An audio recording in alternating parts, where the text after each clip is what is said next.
नमस्कार, नेपाल टाइम्स ट्रेन्डिङमा हार्दिक स्वागत छ। म जिना कार्की। ज्यान हत्केलामा राखेर शिरमा कफन बाँधेर तर अर्केको मुलुक रक्षा गर्नका लागि अपरिचित शत्रुसँग लड्न लाखौं नेपाली युगौंदेखि विश्वका विभिन्न मुलुक र सिमानामा पुगिरहेका छन्। यो नेपालीका लागि वीरताको गौरव जोडिएको विडम्बनाको विषय हो। यस क्रममा वीर गोर्खालीको साहस र विजयको झण्डा उनीहरूले फहराएका छन्। यसै क्रममा हजारौंले ज्यानको आहुति पनि दिएका छन्। कयौं युद्धका चोट निशानी लिएर बाँचिरहेका छन्। चाहे पहिलो दोस्रो विश्वयुद्ध होस् वा त्यसअघि र पछि पनि नेपाली गोर्खाहरूको पराक्रमको चर्चा हालसम्म उस्तै छ।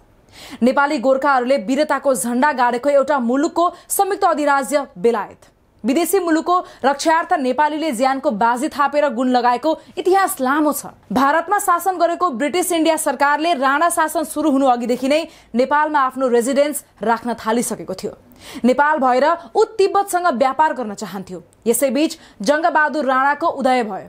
सो समयदेखि नै नेपाली शासन सत्तामा ब्रिटिश सरकारको प्रभाव बलियो हुँदै गएको थियो। श्री 3 भएको 3 वर्षमै जङ्गबहादुर बेलायत यात्रामा गए। त्यहाँबाट फर्केपछि ब्रिटिश इन्डिया सरकार विरुद्ध उठेको लखनऊको सिपाही विद्रोह दमन गर्न करिब 19,000 सेनाको नेतृत्व गरेर उनी आफै भारत गएका थिए। बेलायत सरकार आफ्ना उपनिवेशहरूमा हुने हरेक जसो विद्रोह दबाउन गोर्खाली फौजलाई नै अग्रमोर्चामा पठाउँथे। फकल्यान्डको विद्रोह दमन गर्न पनि ब्रिटिश गोर्खालाई नै प्रयोग गरिएको थियो। यो इतिहास थियो ब्रिटिश र गोर्खाहरूको सम्बन्धको। अझै पनि बेलायती र भारतीय सेनामा गोर्खा बटालियन र गोर्खा रेजिमेन्ट छँदैछन्, जहाँ रहेर लाखौं वीर नेपालीहरूले रगत बगाएका छन्। तर जसका लागि नेपाली जवानहरूले रगत बगाए, आज उनीहरू सेवानिवृत्त हुँदा भने आफ्नै लागि सङ्घर्ष गर्नु परेको छ। उनीहरूले गरेको मेहनत र लगाएको गुण अझसम्म पनि बेलायतले सम्झन सकेको छैन। समान हैसियतको गोर्खालीहरूको जायज माग बेलायतले सुन्न चाहेको छैन।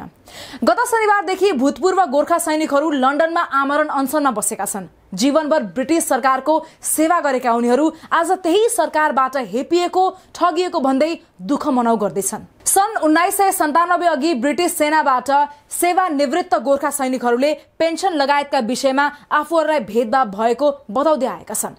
आफूहरू विरुद्ध भेदभाव गरिएको भन्दै गत जुलाई 21 तारिकदेखि मध्य लन्डनमा रिले भोक हडताल गर्दै आएका भूतपूर्व गोर्खा सैनिकहरूले शनिबारदेखि आमरण अनसन सुरु गरेका छन्। उनीहरूको एउटै प्रश्न छ, वर्दी उस्तै हतियार एउटै, तर सुविधामा किन भेदभाव? तर अहिलेसम्म उनीहरूले ब्रिटिश सरकारबाट आफ्ना प्रश्नको जवाफ पाउन सकेका छैनन्। उनीहरूले गोर्खा राइट्स म्याटर भन्दै सुरु गरेको यो अभियानलाई कैयौंले एकबद्धता जनाउँदै आएका छन्। गोर्खा अभियान कर्मीहरूले आयो गोर्खाली, हामी न्याय चाहन्छौं जस्ता नारा लगाएका थिए। ब्रिटिश सेनाबाट सेवानिवृत्त केही ब्रिटिश सैनिकले पनि एकबद्धता जनाउँदै गोर्खा राइट म्याटर्स भन्दै नारा लगाएका थिए। अभियान कर्मीहरू ज्ञानराज राई, धन गुरुङ र पुष्पा राणा घले आमरण अनसनमा सहभागी भएका छन्। सरकारले छिटै आफूहरूको आवाज सुनोस् भन्दै उनीहरूले ब्रिटिश प्रधानमन्त्रीको कार्यालय नजिकै अनसन बसेका छन्। तर सरकारले उनीहरूको आवाज सुन्न त परै जाओस्, अनसन स्थलमा टाँगेको त्रिपाल र कुर्सी समेत हटाइदिएको थियो। त्यस क्रममा बेलायती प्रहरी र गोर्खाबीच झडप समेत भएको थियो। प्रहरीले पाल लगिदिएपछि उनीहरूले खुला आकाशमा अनसन जारी राखेका छन्। शनिबारदेखि काठमाडौँमा पनि अनसन बस्ने सङ्घर्ष समितिको तयारी छ। आमरण अनसनमा बसेकाहरूले माग पूरा नभएसम्म अनसन नतोड्ने बताएका छन्। सन् 2013मा पनि उनीहरूले यस्तै अनसन बसेका थिए। 30 वर्षदेखि आफूहरू आन्दोलनरत रहेको तर अहिलेसम्म सुनवाई नभएको उनीहरूले बताएका छन्। यस पटक पनि 17 दिनको रिले र 5औं दिनको आमरण अनसनपछि पनि बेलायत सरकारले वास्ता गरेको छैन। दशकौंदेखि भूतपूर्व गोर्खा र तिनका परिवारले सङ्घर्ष गर्दै आए पनि न ब्रिटिश सरकारले सुनवाई गरेको छ, न त नेपाल सरकारले नै यसका लागि कुनै पहल गरेको छ। आन्दोलनरत भूतपूर्व गोर्खा सैनिकहरूले वर्तमान प्रधानमन्त्री शेरबहादुर देउवा र निवर्तमान प्रधानमन्त्री केपी शर्मा ओलीलाई समेत पटक पटक भेटेर सरकारको तर्फबाट पहल गरिदिन अनुरोध गरेको, तर नेपाल सरकारबाट कुनै सहयोग नभएको दुखेसो पोखेका छन्। आन्दोलनरत गोर्खा सैनिकहरूले नेपाल तथा ब्रिटेन दुवै मुलुकले तत्काल वार्ता समिति गठन गर्नुपर्ने, वार्ताको मिति र स्थान पनि तोक्नुपर्ने माग गरेका छन्। नेपाल सरकार, ब्रिटिश सरकार तथा प्रमुख गोर्खा संगठनका प्रतिनिधिहरू सम्मिलित संयुक्त प्राविधिक समितिले मार्च 2018मा बुझाएको प्रतिवेदन लागू गरियोस् भन्ने पनि उनीहरूको माग छ। ब्रिटिश सेनामा गोर्खा भर्तीको 200 वर्षभन्दा पनि पुरानो इतिहास र 13 जना गोर्खा सैनिकले ब्रिटिश सेनाले बहादुरीका लागि दिने सर्वोच्च पदक भिक्टोरिया क्रस पाएका छन्। यसबाट के बुझ्न सकिन्छ भने ब्रिटिश सेनामा जतिको भूमिका ब्रिटिशहरूको छ उतिकै गोर्खाहरूको छ। तर ब्रिटिश सैनिकहरूको तुलनामा उनीहरूको पेन्सन 1/3 मात्रै रहेको छ। ब्रिटिश सरकारले भने गोर्खा सैनिकहरूप्रति कुनै भेदभाव नभएको दावी गरेको छ। सन् 1997 भन्दा पहिला भर्ती भएका ब्रिटिश सैनिकहरूले 22 वर्ष सेवा गरेपछि मात्रै पेन्सन पाउने, तर गोर्खा सैनिकहरूले 15 वर्षपछि पेन्सन पाउने र उनीहरू नेपालमै सेवानिवृत्त हुने हुनाले उनीहरूलाई दिएको पेन्सनमा भेदभाव भएको भन्न नमिल्ने ब्रिटिश अधिकारीहरूको तर्क छ। तर गोर्खा संघ संस्थाहरूले आन्दोलन गरिरहेको बेला ब्रिटिश अभिनेत्री जोआना लम्बली लगायतका चर्चित ब्रिटिश व्यक्तित्वहरूको दबावपछि सन् 2009 मा ब्रिटिश सरकारले आफैले वर्षौंदेखि व्यवस्था गरेको तर गोर्खा सैनिकले उठाएको माग सम्बोधन गर्यो। ब्रिटिश सेनामा कम्तीमा 4 वर्ष सेवा गरेका भूतपूर्व गोर्खा सैनिकहरूलाई आवासीय सुविधा दिने घोषणा गरेको थियो। त्यसयता 10,000 भूतपूर्व गोर्खा सैनिक तथा तिनका परिवार ब्रिटेन गएर बसोबास गरिरहेका छन्। यसले के पुष्टि गर्छ भने गोर्खा सैनिकहरूले उठाएको माग तब मात्र पूरा हुन्छ जब ठूलै दबाव आउँछ, नत्र दशकौंसम्म आन्दोलन गर्दा पनि भूतपूर्व गोर्खा सैनिकहरूले न्याय पाउन सकेको देखिँदैन। त्यसैका कारण माग सम्बोधनका लागि उनीहरूले नेपाल सरकारलाई सक्रिय भूमिका निर्वाह गर्न आह्वान गरेका छन्।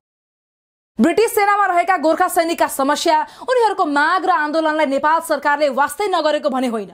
गोर्खा सैनिकको पछिल्लो आन्दोलनका विषयमा पनि चासो राख्दै नेपालको परराष्ट्र मन्त्रालयले संयुक्त संघर्ष समितिलाई आइतबार पत्र पठाउँदै अनसन नगर्न भनेको छ। यस्तै प्रतिनिधि सभा अन्तर्राष्ट्रिय सम्बन्ध समितिको सोमबार बसेको बैठकले पनि भूतपूर्व ब्रिटिश गोर्खा सैनिकको माग सम्बोधन गर्न बेलायतसँग कूटनीतिक वार्ताका लागि उच्च स्तरीय समिति गठन गर्न सरकारलाई निर्देशन दिएको छ। यसअघि पनि परराष्ट्र मन्त्रालयले 2076 माघ 29 मा नेपाल स्थित बेलायती दूतावासलाई भूतपूर्व ब्रिटिश गोर्खा सैनिकको गुनासाबारे कूटनीतिक नोट पठाएको थियो।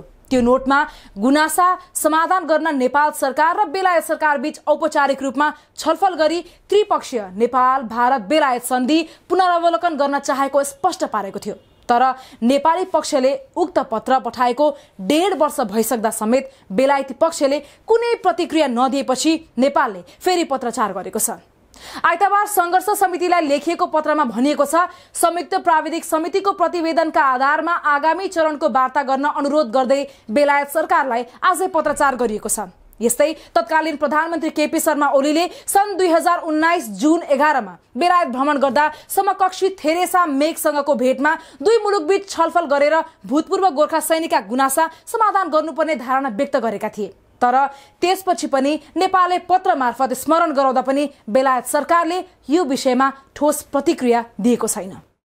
बेलायती सेनामा करिब 4000 गोर्खा कार्यरत छन्। करिब 18,000 भूतपूर्व गोर्खाले पेन्सन पाउँछन्। पटक पटकका आन्दोलनपछि बेलायतले सन् 1997 पछि भर्ना हुने गोर्खा सैनिकलाई बेलायती सरह पेन्सन दिन थालेको छ। तर त्यसअघि अवकाश पाएका 8000 वृद्ध गोर्खा र तिनका परिवारमाथि अहिले पनि विभेद छ। भूतपूर्व गोर्खाले भन्दा बेलायतले 298% बढी पेन्सन पाउँछन्। अर्थात् सँगै लड्ने बेलायतीले करिब 2,40,000 रुपियाँ पेन्सन पाउँछन् भने गोर्खाले महिनामा 60,000 मात्र पाउँछन्। यो पैसाको मात्र होइन, आत्मसम्मानको पनि विषय भएको उनीहरूको भनाइ छ। सन् 1947 नोभेम्बरमा गोर्खा ब्रिगेडका सम्बन्धमा नेपाल, भारत र ब्रिटिश सरकार बीच त्रिपक्षीय सन्धि भएको छ। सन्धिमा गोर्खा ब्रिगेडमा कार्यरत सैनिकलाई भातृ सेनामा अन्य सेना सरह व्यवहार गरिनेछ र उनीहरूलाई कुनै पनि हालतमा भाडाको सेनाको हैसियतमा व्यवहार गरिने छैन भनिएको छ। साथै गोर्खा सैनिकहरूलाई नेपालका मित्र राष्ट्रका विरुद्ध युद्धमा प्रयोग गरिने छैन भन्ने पनि लेखिएको छ। तर बेलायत स्वयंले भाडाका सेना जस्तो व्यवहार गरेको भन्दै भूपू गोर्खा आहत छन्। बेलायतको पक्षमा विश्वका विभिन्न कुनामा पुगेर लडे पनि नेपालीहरूको सुविधा र अवकाशमा विभेद हुँदै आएको उनीहरूको दुखेसो छ। यसैका लागि नचाहँदै पनि पूर्व गोर्खा सैनिकहरूले आमरण अनसन बस्नु परेको छ। आफ्ना हक, अधिकार र स्वाभिमानका लागि उनीहरूले आफ्नो जीवनलाई नै दाउमा राख्न बाध्य भएका छन्। त्यसैले सरकारले आफ्ना नागरिकको अधिकार, स्वाभिमानसँगै उनीहरूको जीवन रक्षा गर्न भए पनि ब्रिटिश सरकारसँग तत्कालै वार्ता थाल्नुपर्छ। उनीहरू सबै विकल्प बन्द भएपछि अनसनमा बसेका हुन्। त्यसैले सरकारले पत्र वा कूटनीति नोट पठाएर खोजेको जवाफ पनि नआएपछि तत्कालै समस्या समाधान गर्न उच्च स्तरमा पहल गर्नै पर्छ। सेवानिवृत्त भएका गोर्खा सैनिकको अधिकारका लागि सुरु भएको अनसन र माग सम्बोधनका लागि नेपाल सरकारले खेल्नुपर्ने र खेल्न सक्ने भूमिकामा तपाईको सुझाव के छ? प्रतिक्रिया दिनुहोला। साथै ताजा खबरहरूका लागि नेपाल टाइम्सको अनलाइन पोर्टल www.nepaltimes.net मा पनि गएर हेर्न सक्नुहुनेछ। हाम्रो युट्युब च्यानल र फेसबुक पेज पनि भिजिट गर्न नबिर्सिनुहोला। लाइक, कमेन्ट, शेयर र सब्स्क्राइबका लागि तपाईलाई धेरै धेरै धन्यवाद। नेपाल टाइम्स हेर्दै गर्नुहोला। नमस्कार।